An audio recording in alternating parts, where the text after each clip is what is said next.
Bismillahirrahmanirrahim. Assalamualaikum warahmatullahi wabarakatuh. Alhamdulillahi rabbil alamin. Hamdan katsiran tayyiban mubarakan fih. Asyhadu an la ilaha illallah wahdahu la syarika lah wa asyhadu anna Muhammadan abduhu wa rasuluh. Allahumma salli wa sallim wa barik ala sayyidina Muhammadin wa ala alihi wa sahbihi wa sallim. Subhanaka la ilma lana illa ma 'allamtana innaka antal alimul hakim. Allahumma 'allimna ma yanfa'una wanfa'na bima 'allamtana wa zidna ilma. Rabbana la tuzigh qulubana ba'da idh hadaitana wa hab lana min ladunka rahmah innaka antal wahhab. Rabbana innana amanna faghfir lana dhunubana wa qina 'adzaban nar. Amma ba'd. Hadirin sidang jamaah salat subuh yang dimuliakan Allah, tunggu-tunggu, abu-abu, para alim ulama, tokoh masyarakat, dan seluruh para hadirin dan hadirat yang dimuliakan Allah. Alhamdulillah, di subuh yang berbahagia ini turun rahmat Allah, turun hujan. Mudah-mudahan Allahumma ja'al sayban nafi'a. Ya Allah, jadikanlah hujan ini hujan yang bermanfaat kepada kita semua, membawa berkah bagi kota Luxmame dan sekitarnya. Amin ya rabbal alamin. Kita lanjutkan, saudaraku yang dimuliakan Allah, membaca kitab Al-Isyarah ila Madhab Ahlil Haq, karya daripada Imam Abu Ishaq Al-Syirazi rahimahullahu ta'ala. Masih dalam pembahasan sifat, ya, apa yang diyakini oleh para ulama Ahlul Haq, ya, sampai kepada pada saat abad yang keempat dan kelima Hijriah dalam masalah akidah, dalam masalah tauhid. Qala al-musannif rahimahullahu ta'ala, nafa'ana Allah bi'ulumi fi daraini. ثم يعتقدون أن الله عز وجل قادر بقدرة واحدة قديمة أزلية تتعلق بجميع المقدورات، فلا يخرج مقدور عن مقدوراته، لأن ضد القدرة العجز، فلو لم يكن في الأزل موصوفا بالقدرة لكان موصوفا بضدها وهو العجز. Kemudian mereka meyakini bahawa sesungguhnya Allah Azza wa Jalla qadirun bi qudratin wahidah qadimah azaliyah, bahwa Allah memiliki sifat bahwa Allah itu maha kuasa dengan kudrah yang satu, yang qadimah, tidak ada permulaan bagi kudrah Allah, bagi kuasa Allah, dan bersama dengan Allah secara azaliyah. Tata'allaq bi jami'il maqdurat, yang kudrah Allah ini, kuasa Allah ini berhubungan dengan segala sesuatu makhluk, semua makhluk, ya. Tidak ada yang keluar satu pun daripada kekuasaan Allah Subhanahu wa ta'ala. Karena lawan daripada kudrah ini adalah lemah. Kalau seandainya sejak awal, sejak azali Allah itu tidak bersifat dengan sifat kudrah, maka lawan kudrah itu adalah lemah, dan ini adalah mustahil, lemah bagi Allah Subhanahu wa ta'ala. Summa yasirul ajzu sifatan lahu qadimatan wal qadimu yastahilu adamuhu, kama dzakarna fil ilmi fala yakunu abadan qadiran, wa dzalika afatun war rabbu azza wa jalla munazzahun anil afat. Qala Allah azza wa jalla wallahu ala kulli syai'in qadir. Kalau seandainya Allah tidak bersifat dengan sifat kudrah, berarti lemah. Dan kalau seandainya Allah bersifat dengan sifat lemah, maka lemah itu menjadi apa? Bersama dengan Allah sejak qadim, dan itu mustahil, dan itu adalah sesuatu yang merupakan afat, sesuatu yang kurang, dan lemah itu sesuatu yang kurang, dan Tuhan Allah pasti suci, bersih daripada yang lemah seperti itu. Qala Allah azza wa jalla, Allah berfirman, wallahu ala kulli syai'in qadir, dan Allah atas segala sesuatu maha berkuasa. Saudaraku yang dimuliakan Allah, kita lihat Bagaimana Abu Ishaq Al-Shirazi menjelaskan, Allah memiliki sifat kudrah. Kudrah Allah itu satu. Artinya kudrah Allah yang satu itu apa? Dengan satu kudrah Allah itu, Allah berkuasa atas segala sesuatu yang banyak. Allah mampu menciptakan manusia, mampu menciptakan bumi, mampu menciptakan planet, menciptakan bintang-bintang, menciptakan segala sesuatu, menciptakan jin, malaikat. Itu semua yang kita sebutkan namanya maqdurat. Semua yang berlaku dengan kekuasaan Allah. Lalu apakah banyaknya yang Allah ciptakan menunjukkan kuasa Allah juga banyak? Sifat kudrah Allah juga banyak? Enggak, kudrah Allah satu. Dengan kudrah yang satu itu Allah ciptakan segala sesuatu itu. Jadi jangan dipikir bahwa banyak yang diciptakan Allah berarti dengan banyaknya ciptaan Allah berarti banyak pula sifat kudrah Allah. Enggak, bukan demikian. Dengan satu kudrahnya Allah ciptakan segala sesuatu itu. Nah, secara logika, apa dalilnya, apa buktinya bahwa Allah itu memiliki sifat kuasa, sifat kudrah? Karena kalau seandainya Allah tidak bersifat dengan sifat kudrah, kalau enggak kuasa, ya berarti lemah. Apakah mungkin sifat lemah itu menjadi sifat Allah? Itu aib, itu sesuatu yang naqs, sesuatu yang aib, sesuatu yang sifatnya adalah kurang. Dan Allah Maha sempurna. Karena wajib kita yakini dalam sifat Allah bahwa siapapun kita, mau percaya begini, mau percaya begitu, mau mazhab ini, mau mazhab itu, wajib meyakini bahwa sesungguhnya Allah memiliki sifat yang sempurna adanya. Dan sifat Allah itu, saudaraku, adalah tidak terhitung, tidak berbilang. Karena kesempurnaan Allah tidak terhitung, tidak berbilang. Tidak ada batasnya bagi kesempurnaan Allah SWT. Lalu kalau Allah Maha sempurna, segala sifat yang sempurna dimiliki oleh Allah SWT. Kuasa dengan lemah, mana lebih sempurna? Mana sempurna kuasa dengan lemah? Kuasa, maka mestilah dengan itu menunjukkan sifat Allah itu kuasa. Mustahil Allah bersifat dengan yang lemah, karena itu lawan daripada kesempurnaan. Itu secara logikanya, kata Abu Ishaq Al-Shirazi. Lalu dalam ayatnya mana? Ayatnya adalah wallahu ala kulli syai'in qadir. Banyak ayat yang seperti ini. Dan Allah Maha Kuasa atas segala sesuatu. Nah, ini menunjukkan betapa bahwa dalil logika ada, dalil secara Al-Quran nasnya juga ada. Beginilah manhaj ahlul haq dalam mengisbatkan sifat Allah yang masuk dalam sifat zatiyah. Ini bicara masih sifat zatiyah, yaitu sifat zat Allah Subhanahu wa taala, bukan sifat tindakan, bukan sifat fi'il.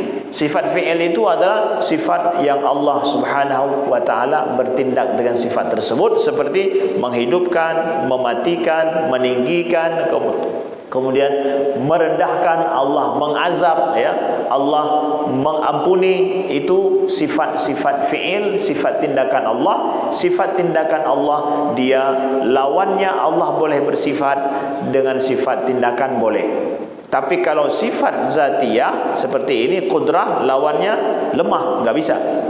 Kemudian iradah, berkehendak, lawannya Allah tidak berkehendak, itu tidak mungkin. Nah, begitu beda sifat zat dengan sifat fi'il. Sifat fi'il tidak banyak disebutkan, yang banyak disebutkan sifat zat. Kenapa? Jangan salah kita memahami, jangan sampai salah akidah kita. Kemudian sifat al-iradah, thumma ya'taqiduna anna Allah azza wa jalla muridun bi iradatin qadimatin azaliyah, fa jami'u ma yajri fil alamin min khairin aw syarrin aw naf'in aw durrin aw saqmin sihhatin aw ta'atin aw ma'siyatin fa bi iradatihi wa qada'ihi la istihala anna listihalati ay yajri fi mulkihi ma lam yuridhu lianna dhalika yuaddi ila naqsihi wa ajizihi qala Allah Ta'ala fa'alun lima yurid, wa qala Ta'ala faman yuridillahu an yahdiyahu yashrah sadrahu lil Islam wa man yurid an yudillahu yaj'al sadrahu dayiqan haraja. Kemudian ahlul haqqi meyakini bahawa Allah Azza wa Jalla muridun, Allah maha berkehendak, bi iradatin qadimatin azaliyah, dengan sifat iradah yang qadimah dan azali.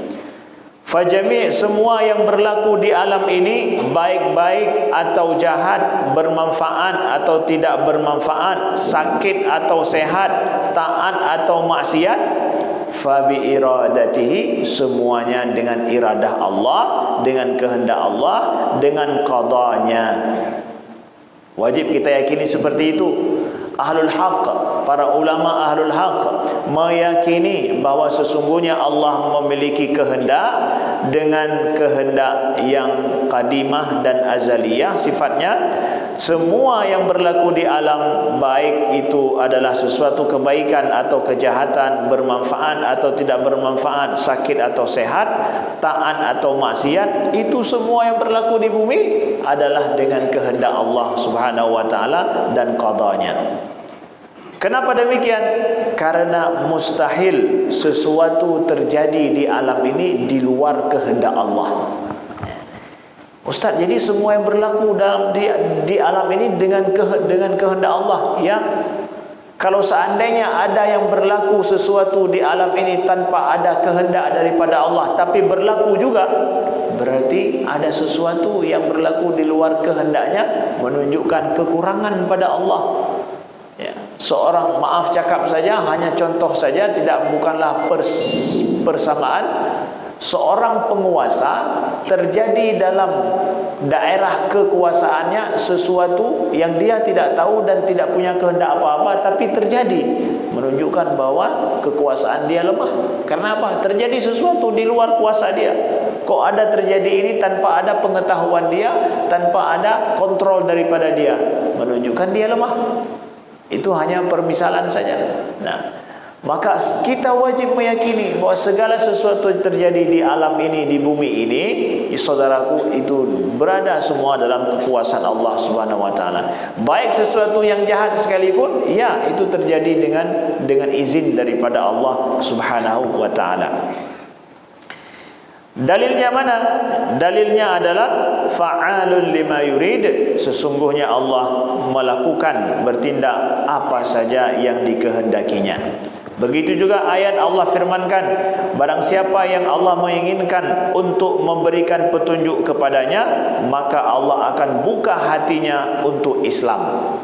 Faman yuridillah, siapa yang Allah menginginkan untuk ayyahdiyahu, untuk memberikan petunjuk baginya, yashrah sadrahu lil Islam, maka Allah akan membuka hatinya untuk Islam. Wa may yurid ay yudillahu, barang siapa yang Allah ingin untuk menyesatkannya, yaj'al sadrahu, maka Allah jadikan dadanya itu sempit, kata Allah. Ayat ini menunjukkan bahwa ada iradah Allah, ya. Yurid. Apa arti yurid? Berkehendak. Ustaz, kenapa sampai diisbatkan seperti itu Allah memiliki kehendak?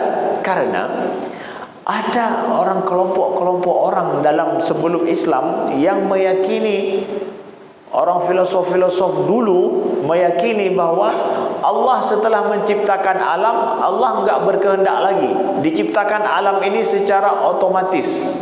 Setelah diciptakan, udah berlaku dengan sendirinya, berputar dengan sendirinya. Kemudian yang terjadi di situ tanpa kuasa daripada Tuhan, tanpa kehendak Allah. Hidup mati orang itu tanpa ada kehendak daripada Tuhan, tapi terjadi secara otomatis, tidak ada kontrol daripada Tuhan. Tuhan hanya pencipta saja. Setelah diciptakan, maka lepas urusan. Ada begitu pemahaman daripada orang terhadap Allah pada zaman dulu. Datang ulama ahlu sunnah membenarkan pemahaman itu. Enggak, bukan demikian. Sesungguhnya kuasa Allah, Allah setelah menciptakan manusia, menciptakan makhluk, Allah Subhanahu wa Ta'ala mengurus semua makhluk ini, dan segala sesuatu yang terjadi itu semua dengan kehendak Allah setiap detik demi detik. Jadi setiap detik demi detik dengan kuasa daripada Allah dan kehendaknya, ya. Bahkan kalau boleh, ya, kita bagi detik ini menjadi waktu lebih kecil daripada itu, femtosecond misalkan, ada mengukur waktu dengan femtosecond. Femtosecond itu adalah 1 menit itu kita bagi menjadi 1 juta. Kira-kira paduk selangji. Kalau 1 jam kita bagi jadi 30 menit. Jadi 60 menit. 1 menit itu kita bagi jadi 60 detik. Masih ketahuan tu berapa selang detik sekali. 1 detik itu bagi 1 juta. Gimana mengukur waktu itu? Itu ada alat ukurnya, femtosecond. Diciptakan oleh seorang ilmuwan dari Mesir, yang dia kemudian berhasil mendapatkan piala Nobel. Diciptakan femtosecond itu untuk mengukur. Nah, tubuh kita ini dia itu bergerak dan dia itu berproses sampai kepada femtosecond itu, detik sangat kecil sekali untuk mengukur gerak, untuk mengukur itu semua. Ya, listrik itu bergerak cepat sekali. Cepat sekali. Di sini kita tekan ke Jakarta langsung dalam 1 detik. Itu gerakannya itu per femtosecond itu diukur. Maka tubuh manusia yang bergerak seperti itu semua diurus oleh Allah, bukan dari detik kita katakan. Kalau boleh itu secara femtosecond itu cepat sekali. Itu semua dengan iradah dan kuasa Allah Subhanahu wa taala.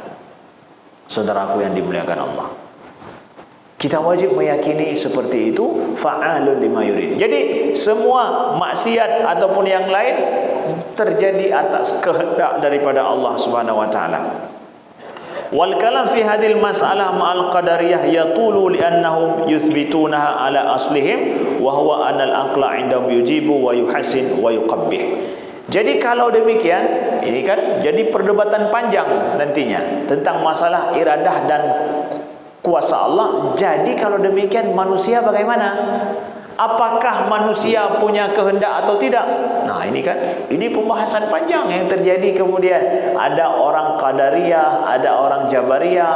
Yang orang Qadariyah mengatakan bahwa ya, kalau demikian gimana kita kan diazab oleh Allah atas kesalahan yang kita buat, atas kufur, atas kejahatan, maksiat. Lalu bagaimana kita diazab kalau seandainya semua terjadi dengan kehendak Allah?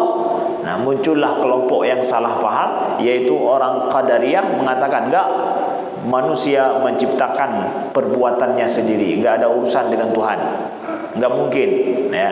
Kemudian muncul kelompok Jabariyah yang mengatakan bahwa enggak, manusia enggak punya kuasa apa-apa, tidak punya kehendak apa-apa, kehendak itu hanya pada Allah. Maka si manusia bergerak, berbuat hanya sesuai dengan kehendak Allah, jadi dia persis seperti robot, tidak punya kuasa.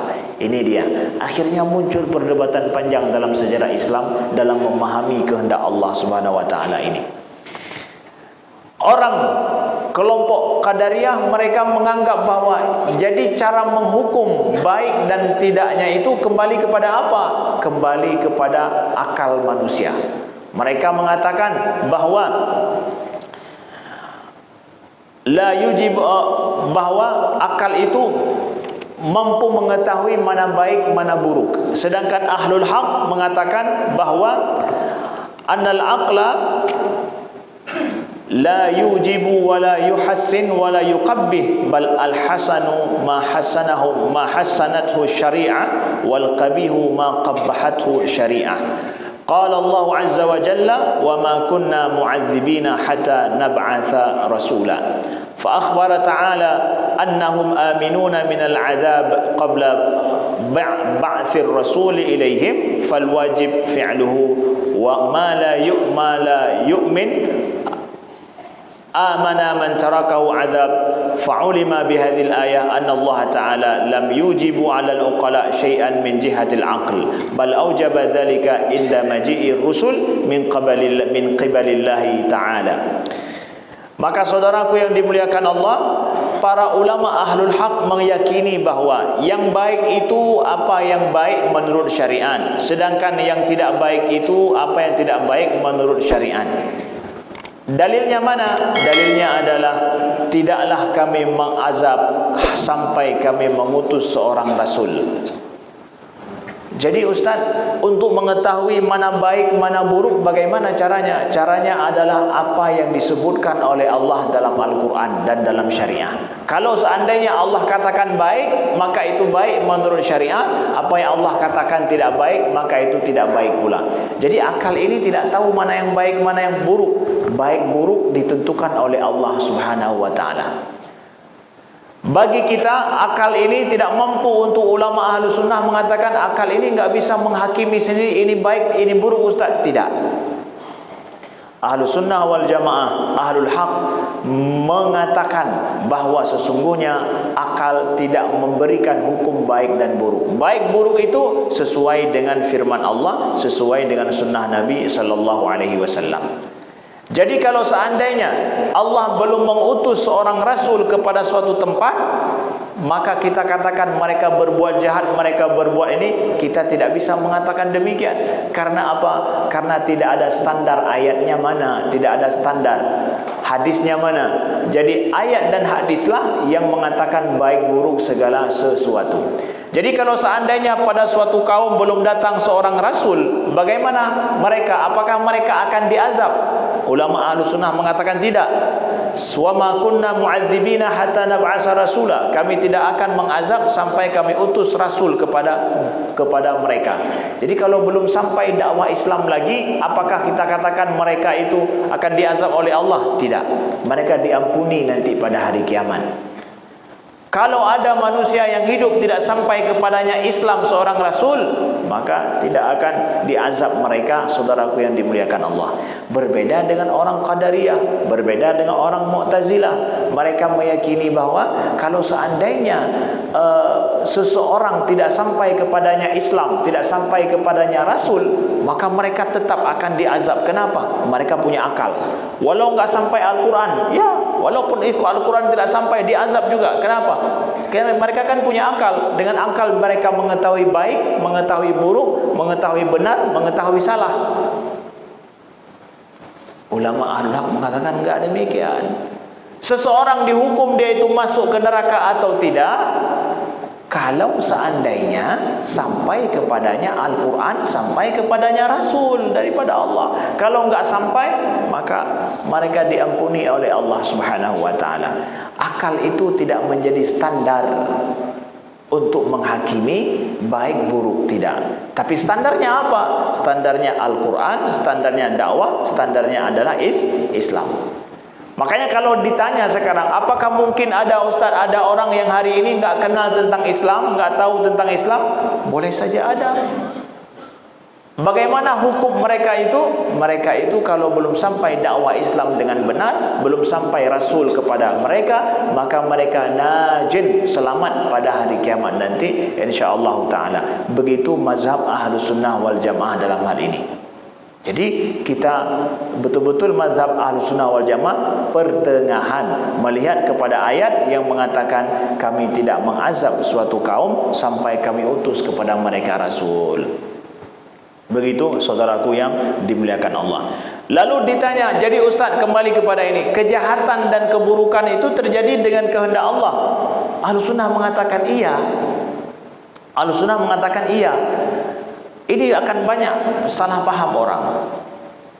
Lalu bagaimana kita diazab sedangkan Allah berkehendak semuanya? Kita jadi nggak ada kehendak bagi kita. Saudaraku yang dimuliakan Allah, ya. Sesungguhnya kita mengatakan bahawa sesuatu itu maksiat atau bukan maksiat, itu kembali kepada Allah yang mengatakan. Misalnya begini, dalam Al-Quran makan babi itu haram, kemudian kita mencuri itu haram hukumnya. Itu semua adalah merupakan hukum Allah di dalam Al-Quran. Lalu Allah perintahkan kita apa? Kalau berzina juga haram. Jadi Allah perintahkan la taqrabu zina, jangan engkau dekati zina. Lalu ya, kalau ada orang yang melakukan zina tersebut, berarti dia melanggar perintah. Kita dalam beramal bukan merujuk kepada iradah Allah, tapi kita merujuk kepada perintah Allah Subhanahu wa taala. Kita hidup sesuai dengan perintah Allah dan larangannya, bukan kita hidup sesuai dengan apa yang dikehendaki oleh Allah. Maknanya apa? Semua yang terjadi di alam dengan kehendak Allah, tapi kita diberi kuasa oleh Allah untuk mengikuti perintah dan larangannya. Kalau ada seorang pencuri mencuri misalkan, setelah dia mencuri pada masa Umar bin Khattab, itu ada pada masa Umar ada yang mencuri. Ketika dia mau dihukum, dia bilang bahwa jangan hukum saya wahai Umar. Kenapa? Saya mencuri dengan kehendak Allah. Buktinya saya telah mencuri. Setelah saya mencuri berhasil, maka itu kehendak Allah. Allah menghendaki saya mencuri. Baik. Bukankah Allah telah melarangmu untuk mencuri? Ya. Betul? Betul. Kenapa engkau berbuat sesuatu yang dilarang oleh Allah? Mana bukti Allah berkehendak kamu untuk mencuri? Mana buktinya? Apakah ada perintah Allah untuk engkau mencuri? Enggak ada. Berarti engkau berbohong kepada Allah. Kenapa engkau berbohong kepada Allah? Karena engkau berbuat merujuk kepada iradah Allah, kehendak Allah. Adakah Allah perintahkan sesuai dengan itu? Tidak. Perintah Allah adalah jangan engkau mencuri. Disuruh oleh Allah engkau untuk menjaga harta orang lain. Itu perintah Allah. Ya. Maka kita dalam berbuat sesuai dengan perintah Allah. Jangan merujuk pada kehendak. Karena kita tidak tahu kehendak Allah itu apa pada kita. Tapi yang kita tahu, Allah perintahkan apa, itu yang engkau lakukan. Allah larang apa, itu yang engkau lakukan. Satu. Yang kedua, sesungguhnya baik dan buruk yang kita tahu itu nisbi adanya. Saudaraku yang dimuliakan Allah. Ustaz, kalau sakit kan enggak baik, kalau sehat itu adalah baik. Sehat dan sakit kedua-duanya kehendak daripada Allah. Ya. Jadi kalau bagi saya sekarang sakit, apakah itu baik? Menurut saya tidak baik. Tapi ke depan itu baik bagi saya. Ada kawan saya yang dia itu sudah kolesterol tinggi sekali. Jadi sekarang udah nggak sanggup sholat, duduk saja. Umurnya masih belum sampai 40 tahun. Kolesterolnya tinggi sekali. Kau tinggi tak kayaknya? Mengejak macam sakit. Kolesterol dia sekarang. Tidak baik sakit bagi dia. Iya. Tidak baik? Enggak. Gara-gara kena kolesterol itu, sekarang dia sudah menjaga makanan dengan baik. Tidak sering lagi dia di luar rumah, sudah sering di rumah. Awal ternyata kain pajuh bu malam, kain duk bagi kedai kopi, kemudian pajuh malam saja kayaknya. Kolesterol jadi tinggi. Sekarang sudah balik ke rumah, menghanat lebih di luar rumah, kemudian sudah sering dengan anak istri di dalam rumah. Senang anak istrinya di malam hari. Jadi kena kolesterol baik enggak ya?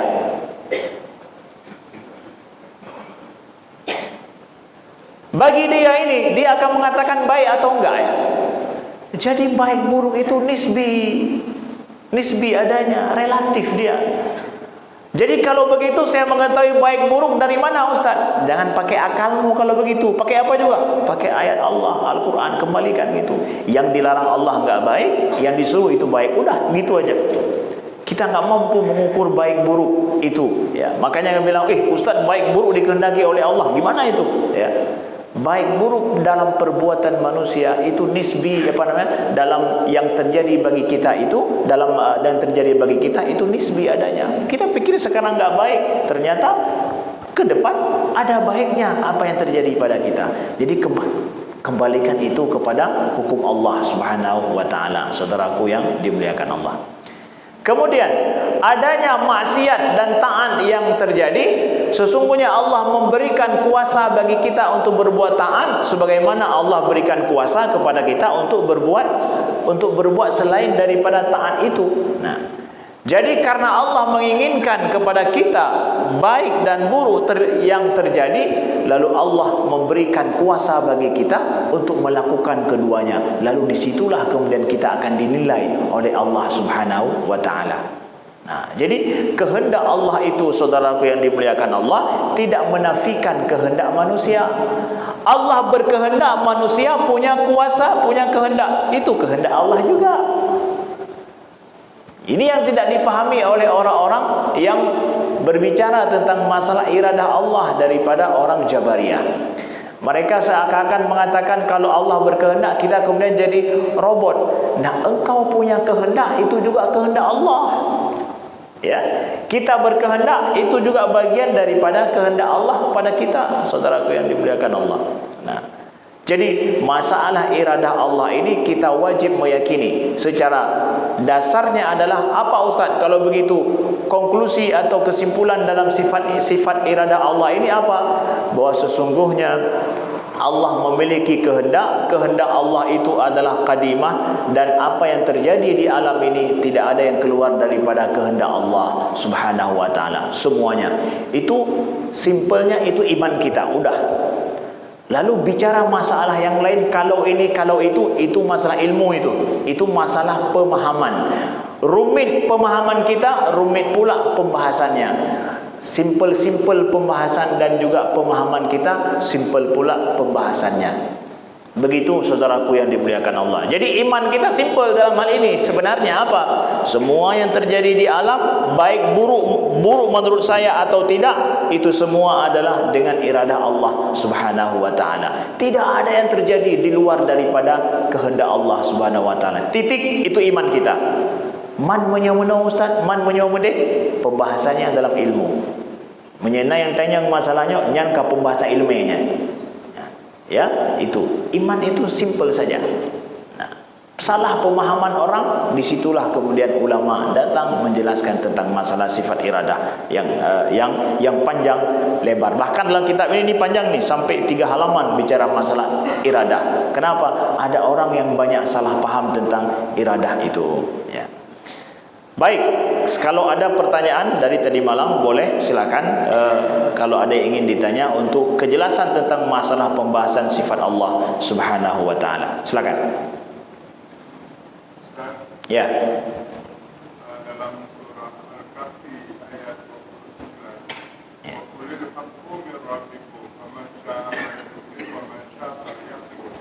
Ini bagaimana penjelasannya? Ya. Baik, dalam surah Al-Kahfi Allah menyebutkan bahwa wa qulil haqqu mir rabbikum faman syaa'a falyu'min wa man syaa'a falyakfur. Nah, katakanlah kebenaran daripada Tuhanmu.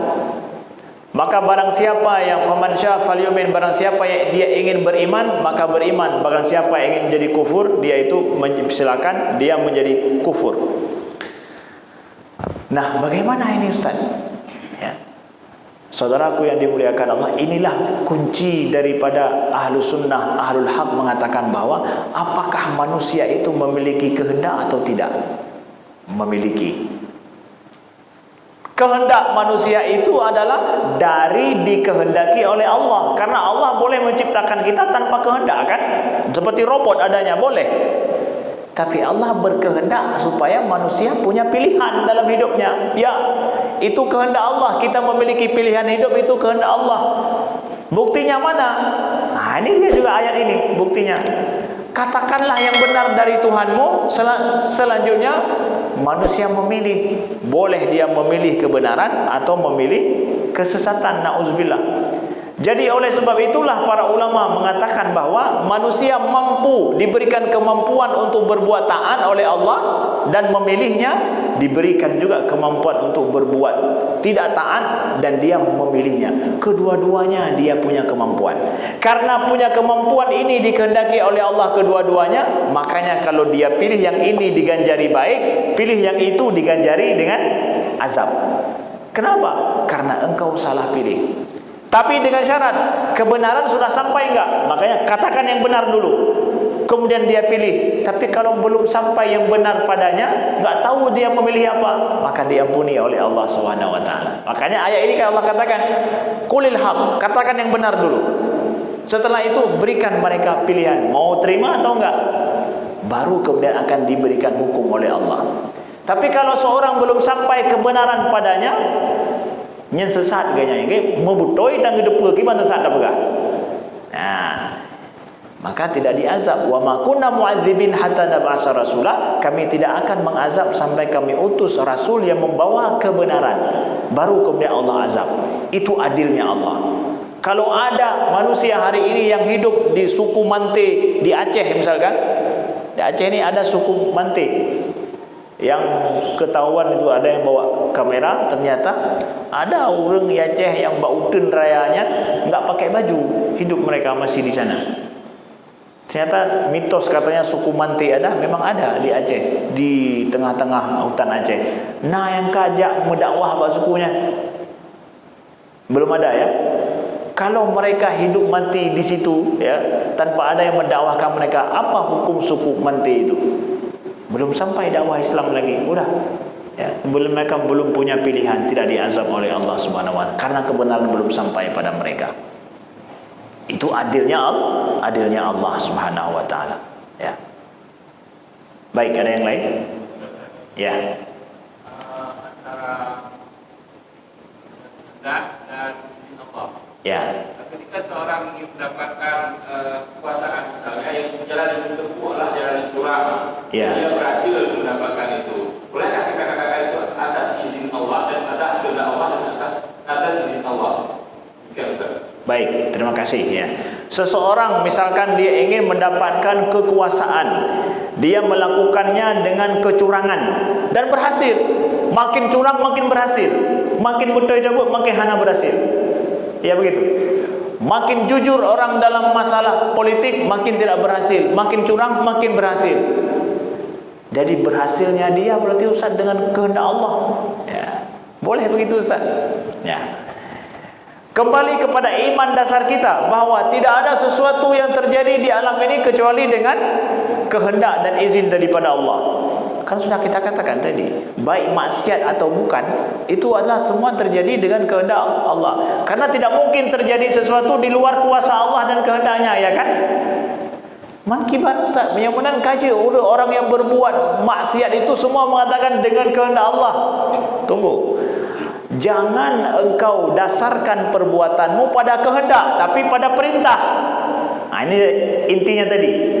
Apakah Allah perintah engkau untuk berbuat curang? Enggak. Perintah Allah apa? Berbuat jujurlah. Fa'dilu, berbuat adillah. Kalau engkau curang, ya, maka Allah akan azulmu zulumatun yaumal qiyamah. Berbuat zalim akan dizalimi engkau nanti pada hari kiamat. Berbuat zalim itu adalah nanti adalah kegelapan pada hari kiamat.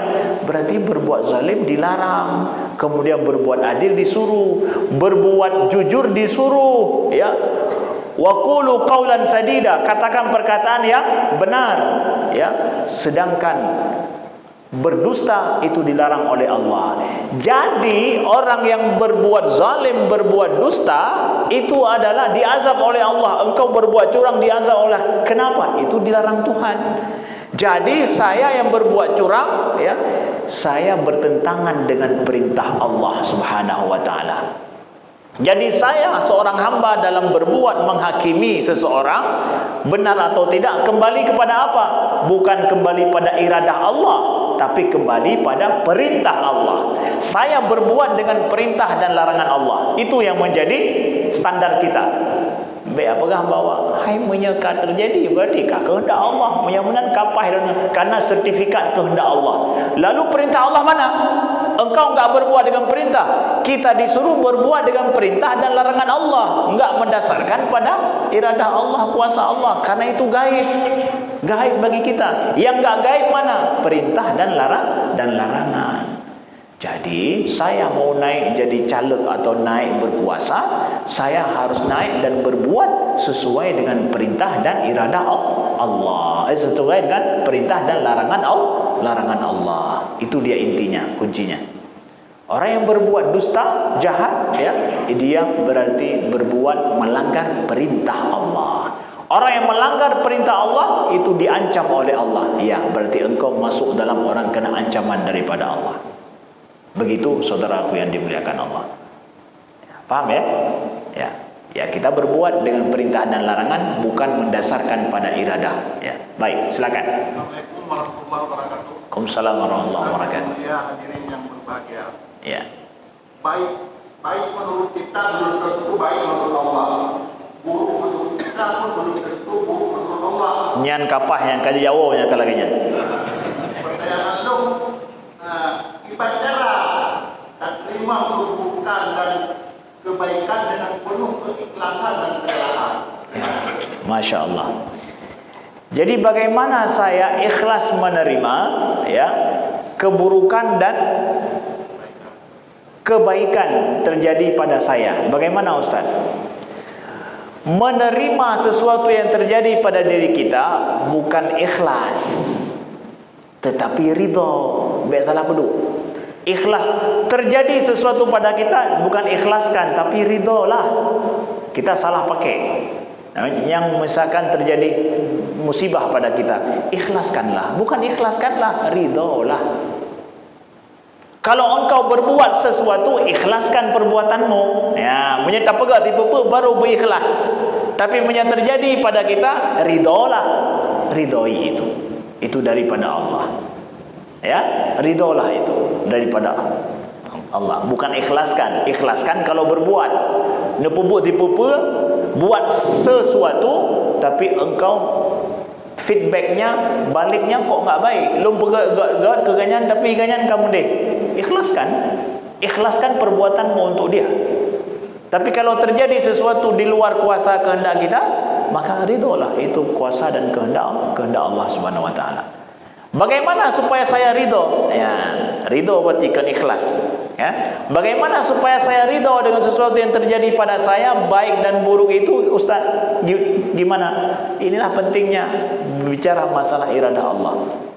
Tidak ada sesuatu yang terjadi kecuali dengan izin daripada Allah Subhanahu wa taala. Dan yang terjadi pada saya saat ini mungkin pahit, saat ini mungkin getir, tapi ke depan saya tidak tahu seperti apa. Saya menghukumnya ini tidak baik, seperti kawan saya tadi misalkan, yang dia itu kena kolesterol. Enggak baik bagi dia, enggak bisa ini, sholat aja susah sekarang. Ya. Tapi dia sudah bahagia dengan anak istrinya, senang anaknya, ayahnya selalu ada di rumah malam hari. Jadi baik dari sisi sana. Nah, kalau begitu saya untuk meridhoi itu, saya kembalikan itu kepada Allah, karena enggak satu pun terjadi pada hamba kecuali adalah kalau itu di luar kuasa hamba itu, kecuali pasti itu baik adanya bagi dia. Karena tidak ada Khalik memberikan sesuatu kepada makhluknya kecuali yang mesti memperbaiki dan jadi baik bagi yang terhadap makhluknya. Kita saja punya Honda, punya kendaraan, kita pasti mau dia selalu baik, jangan sampai rusak, ya kan? Yang Honda macam kendaraan kita nggak mau jadi rusak dia, enggak. Karena apa? Ini punya saya, menyatakan home lah rusak-rusak igri. Tapi kalau punya saya tidak mau dia rusak. Betul nggak begitu? Allah, ini kita makhluk ini punya siapa? Punya Allah. Maka yang terjadi pada kita, pada makhluknya itu mesti Allah menginginkan kebaikan, bukan untuk merusaknya, enggak. Begitu kata Fadilah Syekh Imam Mutawalli Sya'rawi rahimahullah. Kalau saya yakin saya hamba Allah, yang terjadi dengan saya mesti baik bagi saya. Kenapa? Allah tidak menginginkan keburukan bagi hambanya, enggak.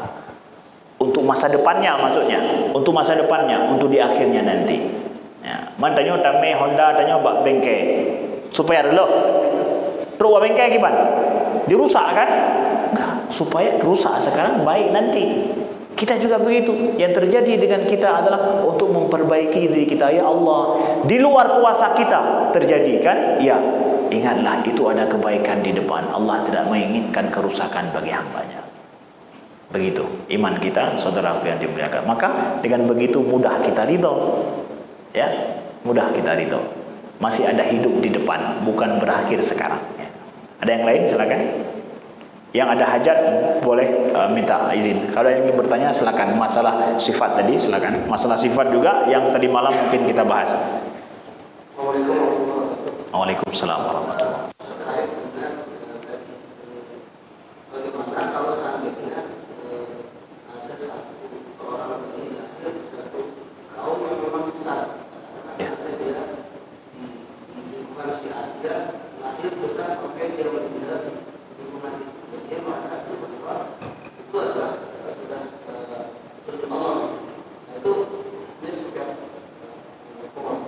Waalaikumsalam warahmatullahi wabarakatuh. Bagus, pertanyaannya lagi adalah ada seorang anak lahir di lingkungan yang sesat. Katakanlah misalkan di lingkungan kufur. Kemudian setelah itu dia besar dan mati di lingkungan tersebut. Baik, ada nggak sampai kepadanya dakwah ataupun informasi tentang Islam? Bayangkan misalkan di Eropa, di daerah Rusia bagian jauh sana, ya, mereka di sana masih menyembah misalkan binatang, ya. Ada bayi lahir di situ, ya. Dia tidak tahu informasi tentang apa kecuali apa yang ada dalam masyarakatnya saja, daripada orang tuanya saya turun temurun. Yang benar dari Islam ini belum sampai sama sekali kepadanya, sampai mati dia dengan adat istiadat orang kampungnya itu. Gimana itu, Ustaz? Kembali kepada ayat tadi itu, ulama Ahlussunnah apa? Wa ma kunna mu'adzibina hatta nab'atsa rasula. Kami tidak akan mengazab dia nanti sampai kepadanya seorang rasul yang membawa kebenaran. Wa qulil haq, katakan yang benar, sampai benar kepadanya baru kemudian dia boleh memilih. Kalau ini tidak ada pilihan, hanya itu tepu cuma itu saja yang dia tahu, maka diampuni oleh Allah menurut Ahlussunnah, Ahlul Haq. Tapi menurut Mu'tazilah enggak. Kenapa? Dia tetap dianggap bersalah. Kenapa? Kan punya akal. Kenapa nggak pakai akal? Walaupun nggak sampai Al-Quran, akalmu mana? Kan sama akal orang sana dengan akal orang sini. Iya. Maka dia kena azab juga. Kenapa? Nggak pakai akalnya. Ulama Ahlussunnah mengatakan hanjib benar. Nggak boleh begitu. Kenapa? Nih ayat Allah mengatakan datang Rasul dulu. Walau punya akal, datang Rasul juga harus sampai berita yang benar padanya. Kalaupun bukan Rasul, ya seorang dai membawa dakwah Islam yang benar. Makanya ada ulama kita saat ini yang mengatakan bahwa orang Eropa saja yang mereka mengenal tentang Islam melalui media massa yang udah disetel seakan Islam itu jahat, Islam itu buruk. Gara-gara itu dia tidak tahu Islam yang benar seperti apa, misalkan mati dia dalam kondisi nggak tahu Islam yang benar. Ada harapan dia diampuni oleh Allah. Kenapa? Nggak sampai informasi Islam yang benar padanya, sehingga dia tidak tahu tentang Islam ini. Yang betul hana tomtro, yang jeh-jeh mendum yang meninggal dalam kondisi itu, ada harapan diampuni oleh Allah. Itu kembali kepada kaidah ini Ahlussunnah wal Jamaah. Tapi kalau kaidah orang Mu'tazilah enggak. Azab kena akalmu, kan ada akal kamu dengan akal kami di sini sama. Nah, itulah ditolak oleh Ahlussunnah wal Jamaah. Enggak boleh yang seperti itu, enggak. Lebih adil seperti ini. Nah. Baik, ada yang lain? Baik. Nah, silakan terakhir. Terkait semalam. Ya. Ada sifat zat dan sifat af'al. Ya, betul. Kalau yang sifat af'al itu apakah sama dengan Asmaul Husna? Baik, bagus. Yang pertama ya. Yang kedua. Kemudian mungkin agak lain. Al-Quran itu apakah menurut pandangan Ahlul Haq itu apakah qadim atau kudus? Qadim atau kudus? Kudus. Ya. Terima kasih. Jadi menurut pandangan Ahlul Haq, apakah Al-Quran itu qadim, Al-Quran itu qadim atau makhluk, begitu ya maksudnya, atau hudus ya. Apakah Al-Quran itu qadim? Nah, saudara, kalam Allah itu qadim. Kalam itu sifat Allah. Yang namanya sifat Allah yang zat ya, semua itu qadim. Sifat Allah yang zat semuanya qadim, yang sifat zatiyah. Maka iradah, kudrah, kalam itu sifat zat Allah. Kalau semua sifat zat Allah itu qadim, jadi sifat kalam Allah itu qadim. Al-Quran gimana Ustaz? Apakah dia itu hudus? Apakah dia itu makhluk? Al-Quran para ulama membedakan. Kalam Allah yang qadim, yang sifat Allah itu qadim. Sedangkan Al-Quran yang tertulis bisa dibaca, yang termaktub itu adalah kalam Allah ya, yang sifatnya adalah tidak sama dengan sifat yang merupakan sifat Allah yang qadim. Tapi Al-Quran yang terlihat itu mushaf yang terlihat menunjukkan kepada sifat Allah yang qadim, karena di dalamnya ada kalam Allah. Kan berbeda ya, berbeda sesuatu yang terlihat dengan sesuatu yang tidak terlihat. Jadi apakah Ahlussunnah mengatakan bahwa Al-Quran itu adalah makhluk? Enggak. Al-Quran itu kalam Allah. Jadi ada kalam yang azali, yang dia tidak terlihat yang merupakan sifat, ada kalam yang terlihat, itu berbeda. Dipisahkan, dibedakan dua sisi ini. Jadi jangan katakan bahwa mushaf itu qadim, enggak, kalam Allah yang qadim, ya. Begitu cara ini. Kita kalam Allah yang nampak tidak juga dikatakan dia itu makhluk. Ahlus sunnah mengatakan Al-Quran mushaf ini yang terlihat, bukanlah kita katakan dengan begitu langsung kata-kata makhluk itu didiamkan. Jangan kita pakai itu, karena menunjukkan pada sifat Allah yang merupakan qadim, yaitu kalamnya. Selanjutnya, semalam Ustaz mengatakan bahwa ada sifat zat, ada sifat fi'il, ya kan? Sifat zat, sifat af'al. Apakah Asmaul Husna itu menunjukkan kepada sifat Allah yang mana? Sifat Allah zat atau kepada sifat af'al? Bagus. Asmaul Husna yang kita hafal 99 Asmaul Husna itu menunjukkan kepada sifat zat ada, kepada sifat af'al juga banyak. Bahkan kebanyakannya sifat af'al Allah. Al-Mu'izz, Al-Mudhil, ya kan? Mu'izz yang meninggikan, Al-Mudhil yang merendahkan. Itu sifat af'al tu. Boleh kedua-duanya. Al-Qabid, Al-Basit. Al-Qabid, Allah yang menahan. Al-Basit, Allah yang mudah untuk memberi. Kedua-duanya boleh itu pada Allah. Ya. Boleh kedua-duanya. Yang ada lawannya, kalau kita Asmaul Husna yang ada lawannya ini, nah itu semua af'al tuh. Boleh pada Allah, enggak ada masalah itu. Ya. Tapi Al-Mutakabbir, Izzah, ya, itu dikatakan para ulama sifat zat al-jami'ah. Al-Jamal yang cantik, yang indah. Itu lawannya boleh enggak? Cantik, indah, lawannya boleh pada Allah. Berarti zat itu. Kita tahu berarti ini sifat zat ini. Kalau lawannya mustahil, itu sifat zat. Begitu. Ya, begitu. Saudara yang dimuliakan Allah, kebanyakan sifat Asmaul Husna itu adalah merupakan. Oleh karena itulah kenapa ulama Ahlus Sunnah betul-betul ihtam memperhatikan tentang sifat zat ini. Sampai disuruh hafal pada anak-anak itu adalah supaya apa? Kamu tahu yang wajib pada Allah, jangan sampai salah engkau meyakini yang kebalikannya.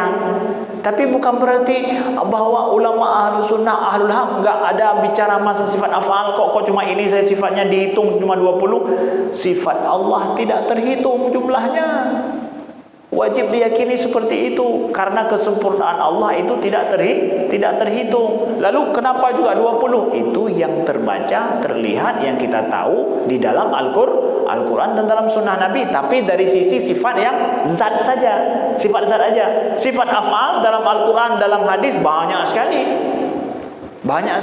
Tapi itu enggak jadi masalah, enggak perlu dipermasalahkan itu. Orang boleh meyakini begini atau lawannya boleh dua-duanya. Tapi sifat zat enggak bisa diihtimamkan, kemudian diperhatikan ini atas dasar itu. Saudara yang dimuliakan Allah, ya. Baik. Ada yang lain? Tidak ada. Baik, wallahu a'lam wa nisbatul ilmi ilaihi aslam. Terima kasih atas segala perhatian. Hadanallahu wa iyyakum ajmain. Wa wallahu a'lam. Subhanakallahumma wa bihamdika asyhadu an la ilaha illa anta astaghfiruka wa atubu ilaika. Wassalamualaikum warahmatullahi wabarakatuh.